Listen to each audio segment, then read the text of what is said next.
Marks అనే దాంట్లో మనం తిరుగుతా ఉన్నాము ఉండబడి ఏంటంటే ఈరోజు ఫీజులు చూస్తే ఒకసారి ఎల్కేజీ ఫీజులు కట్టాలంటే తల్లి లక్షలు తీసుకొచ్చి ఎల్కేజీ ఫీజు కట్టినప్పుడు మనకి ఎల్కేజీ సీట్ రావట్లేదు. ఎల్కేజీ సీట్ వచ్చినప్పుడు ఆటోమేటిక్గా మనం ఏం చేస్తాం, ఇన్ని లక్షలు పెడుతున్నాము, ఏం చదువుతున్నాము అన్న అనేది మొదలవుతాయి.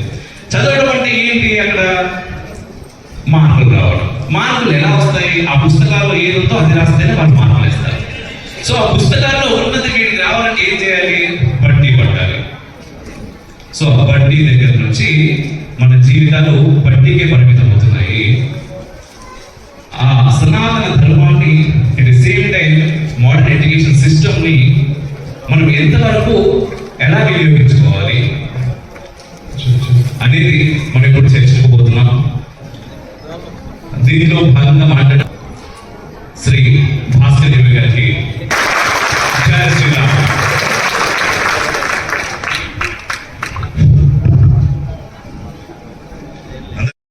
ఇలా దొంగతనం చేసి ఎక్కడో పాశ్చాత్య దేశాల్లో 12 నెలల్లో 10 నెలలు వర్షం పడుతుంది వాళ్ళు. కాబట్టి వాళ్ళు వర్షమో రావద్దు పాటలు రాస్తున్నారు. ఆ పాటల నుంచి మనకు నేర్పిస్తున్నారు. మనకు పాటలు లేవా? కోతులు పుట్టింది ఎందుకురా, కొమ్మలు విడిచేది అందుకురా, కొమ్మలు విడిచేది ఎందుకురా, లంకకు పోయేది అందుకురా, లంకకు పోయేది ఎందుకురా, వారని కట్టేది అందుకురా, వారని కట్టేది ఎందుకురా, సీతను చూచేది అందుకురా, సీతను చూచేది ఎందుకురా, రావణు చంపేది అందుకురా, రావణు చంపేది ఎందుకురా, సీతను తెచ్చేది అందుకురా, సీతను తెచ్చేది ఎందుకురా, మన రాములకు ఇచ్చేది అందుకురా. మనం మంచి పాట ఇవ్వాలంటే మన యొక్క లిటరేచర్, మన యొక్క భాషా సాహిత్యాలన్నీ విధ్వంసం అయిపోయింది. అకాడమీలన్నీ వాళ్ళ వామపక్ష వాళ్ళ చేతిలో ఉన్నాయి దేశంలో. మీరు హిస్టరీ కాంగ్రెస్ తీసుకోండి, కేంద్ర సాహిత్య అకాడమీ తీసుకోండి, ఏ చరిత్రకు సంబంధించిన ఏ అంశమైనా ఇవాళ దేశంలో లెఫ్టిస్ట్ల చేతిలో ఉన్నాయి. మనం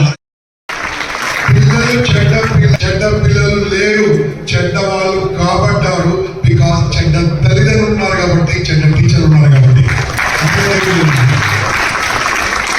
ఇంతలో మాట్లాడుతున్నారని నేను అనుకోకండి. నేను ప్రతి ఒక్కరిని అబ్జర్వ్ చేస్తున్నాను. ఏదైతే మన ఋషులు, ఏదైతే మన పూర్వీకులు మనకి ఇచ్చారో అది మర్చిపోయాము. ఏ దశలో ఎలా ఉండాలి పిల్లలు, అది ఏది లేదు. ఎంతమంది మిత్రులు చెప్తున్నట్టుగా కరెక్ట్ గా అదే జరుగుతుంది. పేరెంట్స్ ఏం చేస్తున్నారు, చిన్నప్పుడు పిల్లల్ని కొడుతున్నారు. ఒకప్పుడు మనం తల్లు తిన్నాము, పెరిగాము, ఇప్పుడు కుదరదు. యాజ్ పర్ సైకాలజీ ప్రకారం పిల్లల్ని కొడితే, తిరిగితే, భయపెడితే ఆటిజం వస్తుంది, నత్తి వస్తుంది, నపుంసకత్వం వస్తుంది, ఎన్నో ఇబ్బందులు వస్తాయి. షాడిస్ట్ లైటర్ పిక్చర్లో ఈ మాట చెప్పుకుని కొంతమంది అంటున్నారు. ఎక్కడ భయం పెడుతున్నారు టీచర్లు? ఆ టీచర్ల లైఫ్ కూడా చాలా చాలా చాలా టైట్ అయిపోయింది. కొట్టడం కాదు కదా, ఇలా చూస్తే చాలు అలా భయపడుతున్నారు టీచర్లు. వాళ్ళు చెప్పలేకపోతున్నారు. గవర్నమెంట్ కాంపిటేటివ్ ఎగ్జామ్ లో పాస్ అయ్యి టాప్ మోస్ట్ టీచర్లు అక్కడ ఉన్నారు, కానీ అక్కడ మనం పిల్లలు చేయించట్లేదు. కానీ ఎక్కడ చేపిస్తున్నాము, చాలా కష్టపడి చెప్తున్న టీచర్లు చేపిస్తున్నాము. మరి ఇక్కడెక్కడ పోల్చుకుంటే ఆ గవర్నమెంట్ టీచర్ పిల్లలు ఎక్కడ చేపిస్తున్నారు అని అడుగుతున్నారు. మంచిదే. ఒకప్పుడు నేను చదువుకున్నప్పుడు, నేను చిన్న ఊళ్ళో చదువుకున్నాను. అక్కడ చదువుకున్నప్పుడు మా సార్లు మా ఊళ్ళో ఉండేది. సార్ భార్యను బంధువులు మార్పించే వాళ్ళము. మా ఇంట్లో జామకాయ కాస్త తీసుకెళ్లి సాగిచ్చే వాళ్ళు తినేవారు కాదు. అలాంటి వేసిపోయి ఎక్కడైపోయేది 120 కిలోమీటర్లు అప్ అండ్ డౌన్ చేస్తున్నారు కొంతమంది. అంటే నేను మాట్లాడుతుంది ఏంటంటే, విద్యలో అమ్మా నాన్న ఎంతో టీచర్ల ప్రాధాన్యత కూడా ఉంది. నేను భగవంతుడు నమ్ముతాను, భగవంతుడు ఉన్నాడు, భగవంతుడు. మహిళా విశ్వవిద్యాలయం ఏదైతే ఉందో అది బ్రిటిష్ వాళ్ళ యొక్క రెసిడెన్సీ. ఆ రెసిడెన్సీ అంటే బ్రిటిష్ వాళ్ళ కంట్రోల్లో హైదరాబాద్ నగరంలో ఉన్నది. నిజాం తెలంగాణ మొత్తం ఎక్కడ పర్మిషన్ ఇవ్వకపోతే బ్రిటిష్ వాళ్ళ ఆధీనంలో ఉన్నటువంటి కోటి పరిసర ప్రాంతాల్లో మొట్టమొదటి గ్రంథాలయం తెలంగాణలో ప్రారంభించారు. ఒక పాఠశాల, ఒక లైబ్రరీ కూడా ప్రారంభం చేసుకునేటటువంటి అవకాశం అన్నాడు లేకుంటే.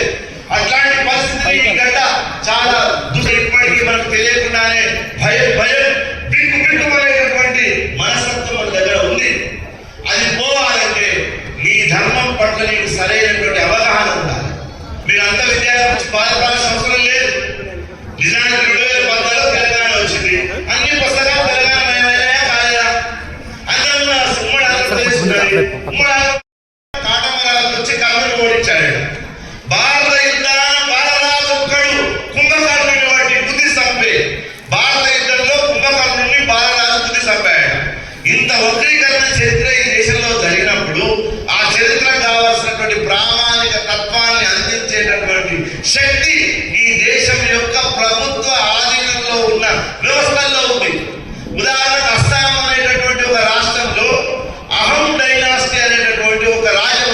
మండపాలు వేసి